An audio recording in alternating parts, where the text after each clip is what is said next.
Ngobras. Ngobrol bareng Ustaz. Ukur, rapikan, amalkan. Bismillah, Assalamualaikum warahmatullahi wabarakatuh. Alhamdulillahi wassalatu wassalamu ala rasulillah wa ala alihi wa sahbihi wa man walah amma ba'd. Kembali lagi di podcast Ngobras, ngobrol bareng Ustadz. Salah satu tayangan yang cocok untuk menemani kamu sambil menunggu waktu berbuka. Dan alhamdulillah bersama kita Al-Ustadz Harfi Firdaus hafidhahullah ta'ala. Ahlan wa sahlan Ustadz. Ahlan. Di video kali ini kita akan membahas terkait muntah Ustadz. Mungkin ada yang bertanya bagaimana hukum seseorang yang muntah di awal-awal puasanya Ustadz. Apakah batal atau bagaimana Ustadz? Mungkin mohon penjelasannya terkait panduan dari fikih Ustadz.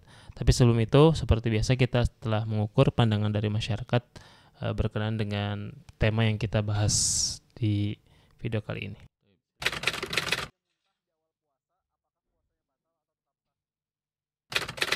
Kalau jika tidak sengaja mungkin tetap sah. Tidak batal. Tidak batal. Karena tidak disengaja. Oke. Kalau nggak sengaja tuh tetap sah kalau menurut saya. Kalau menurut pribadi saya sih makruh ya.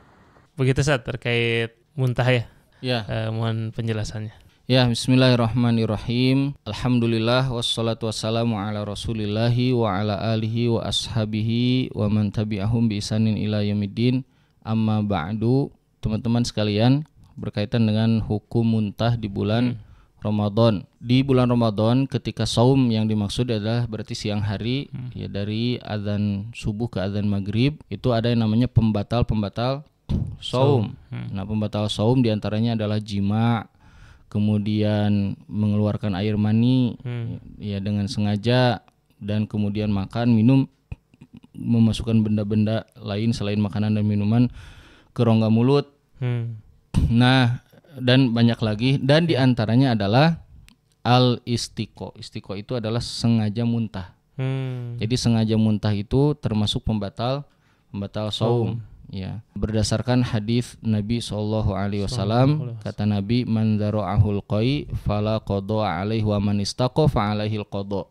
Siapa yang dia muntah tidak sengaja karena tidak kuat terus muntah, maka tidak ada kewajiban untuk qada. Tapi siapa yang dia ini, maknanya berarti saumnya sah. Dan siapa yang sengaja muntah maka fa alaihil qada. Ya, maka baginya untuk qada.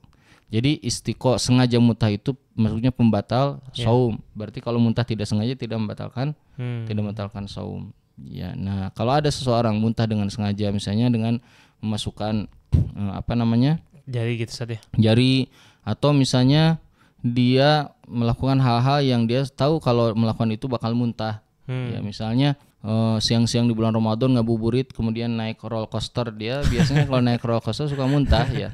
Dan dia tahu dia akan muntah, ya, orang kebiasaan muntah misalnya, dia sengaja berarti. Kayak orang misalnya main bola, ya, dia tahu misalnya fisiknya lemah, dan kalau dia terlalu, kan ada orang kalau terlalu berat misalnya lagi siang sore-sore di bulan Ramadan atau siang-siang dia lari misalnya 15 kilo gitu, padahal dia fisiknya lemah dan sampai muntah, dan dia paksa tuh sampai muntah. Berarti itu juga termasuk ke dalam hukum sengaja. Sengaja muntah gitu, bukan hanya berkaitan dengan sengaja itu dicolok doang. Ya, hukum sengaja itu termasuk melakukan perbuatan-perbuatan yang menyengajakan setelah itu akan munculnya muntah. Ya, dan dia tahu kalau melakukan itu dia bakal muntah gitu. Oh, jadi kalau gini Ustaz, sekarang misalkan ada yang muntah tapi nggak sengaja gitu Ustaz. Kan kadang-kadang suka ada sisa-sisa gitu Ustaz. Nah, ini gimana Ustaz kalau misalkan tertelan Ustaz?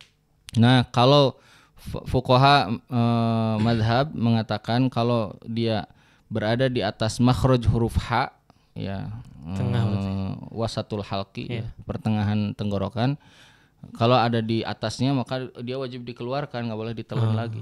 Kalau ada yang di bawahnya sudah biarkan aja, ya, atau dimasuk lagi nggak apa-apa. Tapi kalau dia bisa dikeluarkan misalnya, tapi dia nggak enak nih di sini terus dia berusaha untuk mengeluarkannya karena misalnya mengganggu, ini tidak termasuk sengaja, karena kan muntahnya juga tidak sengaja. Yang nggak boleh itu kalau sudah keluar dari dari tengah tenggorokan ke mulut terus ditelan lagi. Nah ini pembatal saum. So, Bukan hanya itu, termasuk lendir. Oh, Ya, dahak Ustaz. misalnya dahaknya dari dada. Hmm. Kan ada orang yang dahaknya di dada gitu. Dia kalau napas gitu. Terus nanti misalnya lagi flu berat gitu, terus pas lagi sujud terus naik misalnya. Atau dia lagi beraktivitas naik ke mulut, terus dia telan lagi. Nah ini nggak boleh. Ya dia harus keluarkan. Kecuali tidak sengaja tertelan. Yeah. Kalau tidak sengaja ya dimaafkan apapun ya. Jadi kalau sengaja ditelan nggak boleh.